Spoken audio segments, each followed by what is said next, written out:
Allora ragazzi, sono un pochino emozionato. Questa è la nostra prima comparativa in assoluto del canale. E quale modo migliore se non quello di trovare V7 all'angolo destro del ring e Cabo Mantis Mini all'angolo sinistro.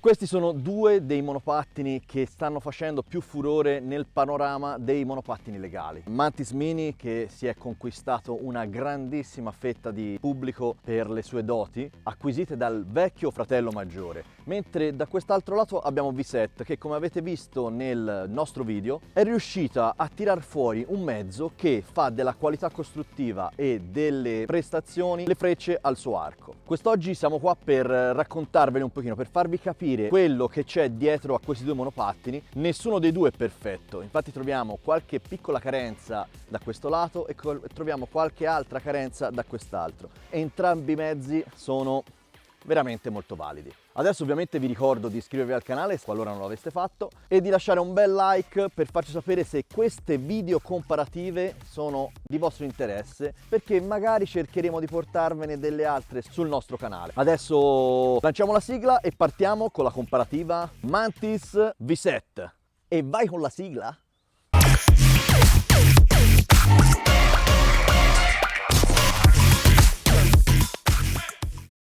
Allora, una delle prime cose che vorrei trattare in questo video è quella che solitamente lascio per ultima nelle nostre video recensioni, che sarebbe il prezzo. I due contendenti qua hanno prezzi molto simili. Se vorremmo acquistare V7 9 dovremmo spendere col nostro codice sconto che trovate nella recensione che vi lascio qua su 950 euro, mentre se vi volete portare a casa il piccolo ma aggressivo Cabo Mantis Mini dovete sborsare 1089 euro, che però a questi saranno da decurtare il 5% del nostro codice sconto, che ovviamente vi lasceremo qua sotto in descrizione, che fa sì che i due mezzi si ritrovino a più o meno lo stesso prezzo, quindi anche sul prezzo siamo molto vicini. Una delle cose che ha fatto apprezzare il Cabo Mantis Mini è una delle poche differenze che riusciamo a trovare col V7 9. Di cosa stiamo parlando? Stiamo parlando ovviamente delle ruote. Abbiamo entrambe ruote da 8 pollici barra 8,5 che sono sostanzialmente differenti nella tipologia.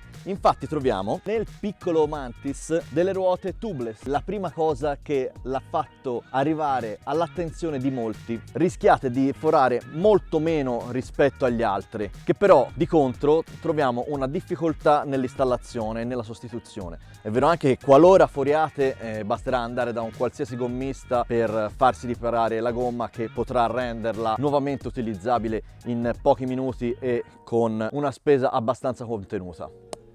Di qua invece troviamo delle gomme che hanno la camera d'aria. Ok, potrebbe sembrare una cosa che va a sfavore di V7 9, però in compenso riusciamo a trovare sia nella ruota anteriore che nella ruota posteriore un cerchio scoppiabile. Quindi anche qui, qualora foriate, che sì, è relativamente più semplice forare, in 5 minuti e con 30 centesimi di una toppa riuscirete a rimettere a posto il tutto e a riniziare a utilizzarlo.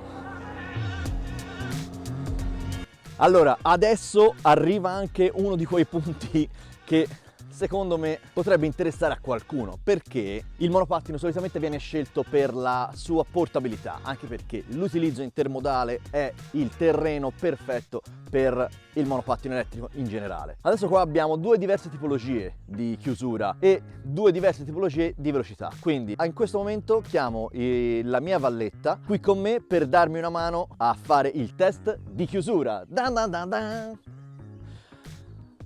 Allora, adesso al mio 3 io darò il via, vince chi è che riesce a chiudere il monopattino prima e ad uscire dalla scena. Quindi, una volta che l'avrai richiuso, prendi e esci di là, ok? Vediamo chi vince. 3, 2, 1, via!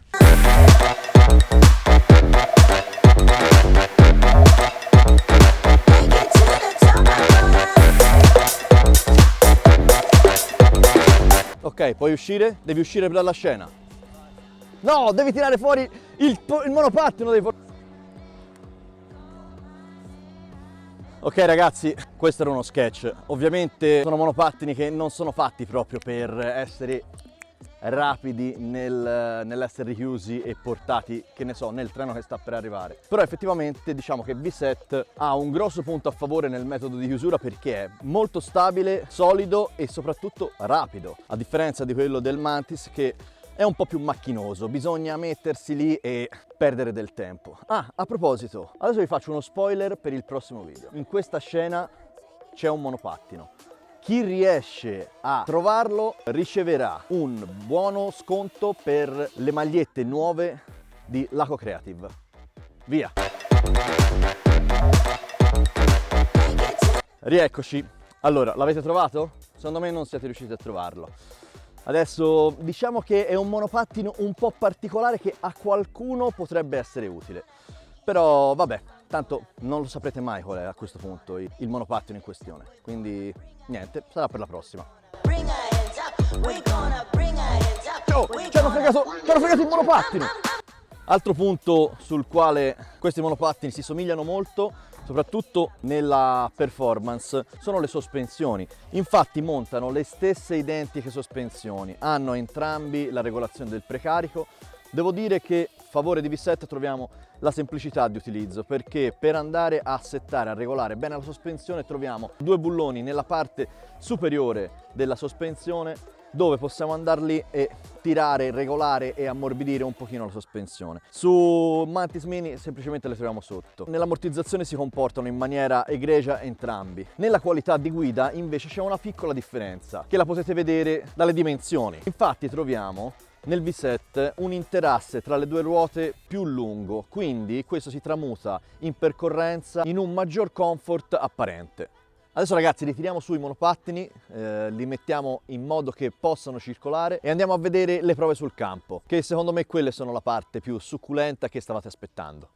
Allora, adesso siamo pronti con tutti i nostri marchingegni per provare la salita. Qui ci troviamo su una pendenza di circa il 20%, probabilmente nell'ultimo strappo anche qualcosa di più.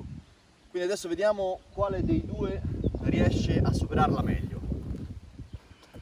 3, 2, 1, via!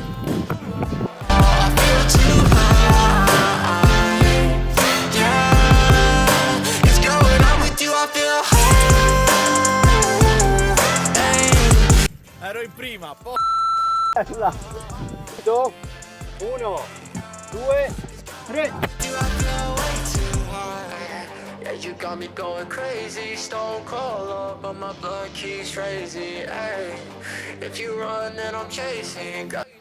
Adesso facciamo la stessa prova, ma la facciamo con i monopattini scambiati in modo da testare la differenza anche del peso. 3, 2, 1. Nonostante il mio peso fosse maggiore di quello di Laco, siamo rimasti affiancati per molto più tempo e in più, una volta arrivati nella salita, ha iniziato a superarmi perché i nostri 15 kg di differenza si sono iniziati a far sentire, quindi bisogna dire che il Mantis Mini ha un motore più prestante. Allora, adesso in questo pezzo di strada proveremo sia l'accelerazione e anche la velocità massima. Vediamo un pochino chi se la cava meglio. 3, 2, 1. Sei un ladro, sei!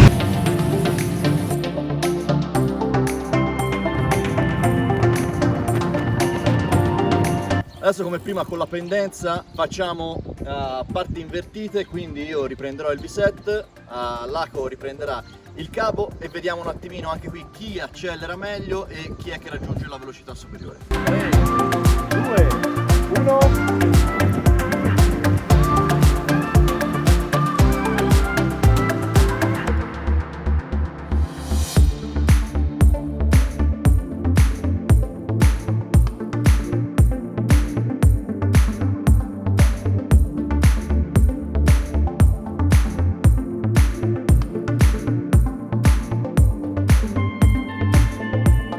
La cosa certa è che io mi devo mettere a dieta, però abbiamo notato che sia in accelerazione che in velocità massima Mantis Mini ha sempre quel qualcosa in più.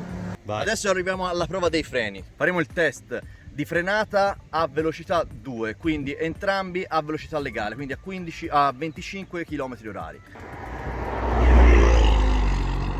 Non mi dispiace neanche quella, sinceramente.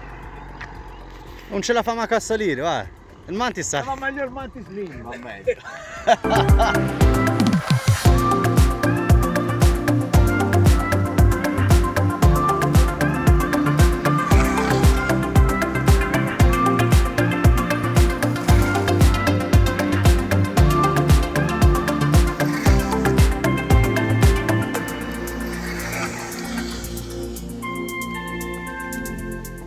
Allora, in frenata abbiamo notato fin da subito che V7 ha una miglior tipologia di frenata, sicuramente dovuta anche dalla frenata motore che in entrambi è buona, però i freni di V7 sembra che frenino un po' meglio. Passato V7.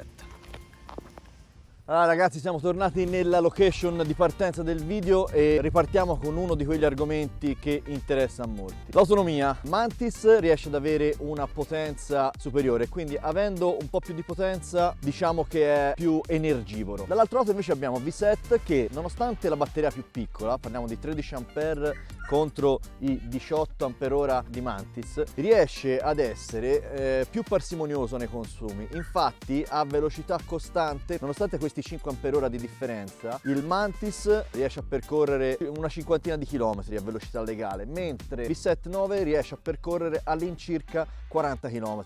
Ora, per concludere, vorrei dire che entrambi i mezzi sono ottimi mezzi, hanno delle peculiarità che li contraddistinguono e che li rendono unici nel loro genere. La qualità costruttiva, che è per entrambi buona, la troviamo leggermente migliore nel V7 9, che con delle piccole cose, tra cui anche soprattutto il metodo di chiusura e di serraggio, lo rendono quel mezzo che sta attirando tanto l'attenzione. Ovviamente anche il Mantis Mini ha tante frecce nel suo arco.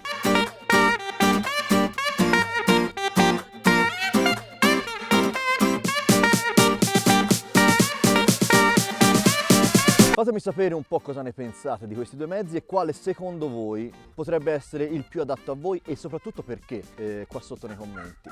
Vi ringraziamo per essere stati con noi fino adesso e mi raccomando, fateci sapere che cosa ne pensate delle comparative, se ve ne interessano altre, e fateci sapere quali mezzi volete che si mettano in confronto. Adesso per il momento vi saluto ringraziando il cielo che, grazie, ci ha graziato in questa giornata molto variabile. Che cosa potrebbe uscire a breve? Vabbè, ciao ragazzi, alla prossima!